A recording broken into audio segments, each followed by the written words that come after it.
मैं विवेक पाराशर आज आपको ये बताऊंगा कि काला कोट क्यों पहनते हैं। हर कोई अधिवक्ता जानना चाहता है, आम जनता जानना चाहती है कि वकील काला कोट क्यों पहनते हैं।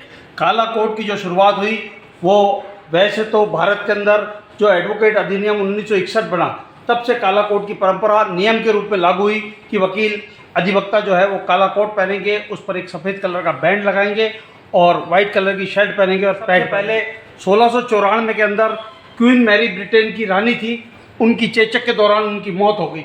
मौत होने के बाद के अंदर पासा पलटा, जो उनके राजा थे वहाँ के विलियम्स, और विलियम्स के राजा रहने के दौरान उन्होंने घोषणा कर दी थी कि पूरे ब्रिटेन के अंदर जितने भी जज हैं वो दुख के अंदर काला कोट पहन कर आएंगे। काला कोट पहनकर आने के बाद में सारे जज काला कोट पहनकर उनके अंतिम संस्कार में शामिल हुए, क्योंकि ब्रिटेन में ये माना जाता है काला कोट दुख का प्रतीक है। और परंतु वहाँ शोक जो है वर्षों तक बनाया गया, तो इस दौरान सारे जज लगातार कई वर्षों तक काला कोट पहनते रहे। और उस दौरान ये जो परंपरा चली, उस परंपरा को इन्होंने कानून का रूप दे दिया और पूरे विश्व के अंदर अधिकांश देशों में वकीलों की यही पोशाक है। और इस पोशाक के पीछे ये भी एक महत्वपूर्ण कारण रहा कि अधिवक्ता, एडवोकेट, ये सब ब्रिटेन से शुरू हुआ। ब्रिटेन के अंदर क्योंकि ठंड अधिक पड़ती है और काला कोट धूप को सोखता है और गर्मी प्रदान करता है, इसलिए काला कोट इस कारण भी उसको विधिक मान्यता मिल गई। वैसे मैं बताना चाहूँगा कि हिंदू मान्यता के अनुसार शनिदेव जो हैं वो न्याय के प्रतीक है और शनि का रंग काला होता है, इसलिए भारत ने भी उस परंपरा को माना। और उसके बाद महत्वपूर्ण बात यह है कि अनुशासन, आत्मविश्वास, ताकत और अधिकार का प्रतीक है काला रंग, और न्याय के लिए माना जाता है कि आज्ञा का पालन करना जो न्याय के अधीन होता है उसके लिए भी काला रंग है। और एक और मान्यता यह है काले रंग के बारे में कि जब भी काला रंग पहना जाता है तो उसे ब्लाइंडनेस का प्रतीक माना जाता है।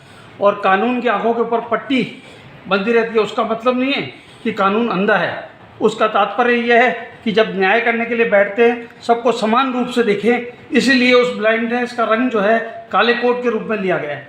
एक बहुत महत्वपूर्ण बात है, देवानंद की एक फिल्म आई थी काली आंधी, वो बहुत सुपरहिट रही थी। उसमें देवानंद ने सफ़ेद रंग का शर्ट और काले रंग का कोट पहना था। वो कोट और शर्ट इतना पॉपुलर हुआ कि पब्लिक पैलेस पर लोग कोट और सफ़ेद शर्ट पहनकर घूमने लगे, तो उसकी दिनचर्या इतनी अधिक बढ़ गई कि कोर्ट को उस दौरान काले कोट और सफ़ेद शर्ट को बैन करना पड़ा और पब्लिक पैलेस पर पहनने से मनाही कर दी गई, क्योंकि वकीलों का जो एकाधिकार इस काले कोट पर और सफ़ेद शर्ट पर है, उसका मतलब भी यह है कि वकीलों का प्रभाव को दर्शित करता है, वकीलों के अधिकार को दर्शित करता है और वकीलों की ताकत को दिखाता है।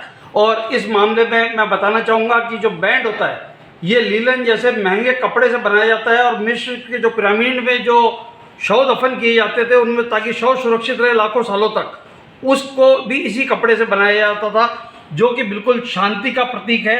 और इसीलिए इस बैंड को वकील द्वारा लगाया जाता है। बीच में मैं बताना चाहूँगा कि उच्च न्यायालय के अंदर और उच्चतम न्यायालय के अंदर जो गाउन पहनते हैं अधिवक्ता, वो उसकी परंपरा जब से चली थी, जब पहले माना जाता था कि बहुत धनाढ़, बहुत सेवाभावी और लोगों को न्याय दिलाने के लिए वकील काम करते थे।